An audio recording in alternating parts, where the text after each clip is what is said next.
Well, I'll start with a positive, and credit to the NBC broadcast for pointing this out as well. For all the, I think, justified criticism that the next gen car has gotten in terms of safety, the roof, integrity of the roof of Josh Berry's car certainly held up, and we have to be thankful for that because that was a very frightening incident. Because as Jeff Burton said, watching the replay last night, when Josh Berry's upside down in that car, he's hanging from his safety harness and his belts inside the driver's seat. He's not on the ground in the driver's seat, so to speak. He's literally hanging from the belts. And so to have that impact head on into the wall upside down only further compounds how hard of a hit, how difficult of a hit that is to watch. So we are so grateful and thankful that Josh Berry is all right and was able to walk away from that. So you can certainly chalk up a victory for the next gen car from that perspective. But it was kind of ironic. They were singing the next gen's praises when Michael McDowell got airborne and saying, maybe if this had happened last week, he would have gone up and over all the way, and we would have had an incident like we saw with Tony Stewart at Talladega all those years ago, I think in 2012.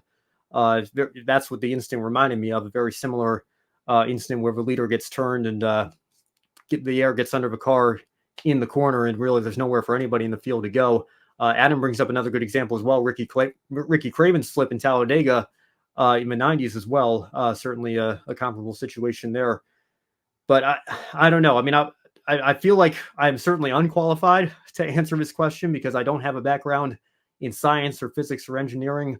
I'm a slightest. My parents certainly do, but I chose to go down a completely different field with my career here in the motorsports media world. So I can't say that I have any sort of ideas or solutions from an engineering perspective that would fix all these things. I can only tell you, as a concerned race fan last night, the fact that they thought they had a solution and we thought we saw that solution play out. And maybe we did. Maybe if that crash had happened 2 weeks ago, enough air would have gotten underneath McDowell's car, but that one would have been even worse, and Berry would have flipped regardless here. I don't think that the solution should be taking even more speed out of these cars so that we're seeing top speeds of 160 miles an hour at Daytona. I think some people were proposing that and saying, once you're up that high in the triple digits, can you really tell the difference? And we'd still have this close pack style racing and everything. Absolutely not. That's not the solution. In my opinion, at all. And I think there's certainly merit to what Dale Earnhardt Jr. said on his podcast after the LaJoie flip. You're pushing 200 miles an hour in these cars. It's inevitable that the laws of physics will lift the car up when it gets turned around like that, despite the roof flaps, despite these shark fins or whatever. Everything that we can do to mitigate that risk is great, but it's still ultimately going to be a risk at the end of the day, no matter how much effort we put into it. So I don't know. I think that it certainly doesn't hurt to take Josh Berry's car back to R&D. I'm sure they did the same with Corey LaJoie last week in Michigan. And I'm sure they're going to study these incidents and try to find out what they can do to at least mitigate that risk going forward in the future. But are we ever going to eliminate that risk entirely? I think that that's a losing battle. And I think we need to acknowledge that and remember that. And we need to respect these drivers and respect what they do even more so on nights like this, because we do get those reminders from time to time. But this is a dangerous sport. And one more thing real quick, and then we'll lead into Formula One here. Thank goodness Alex Bowman is okay.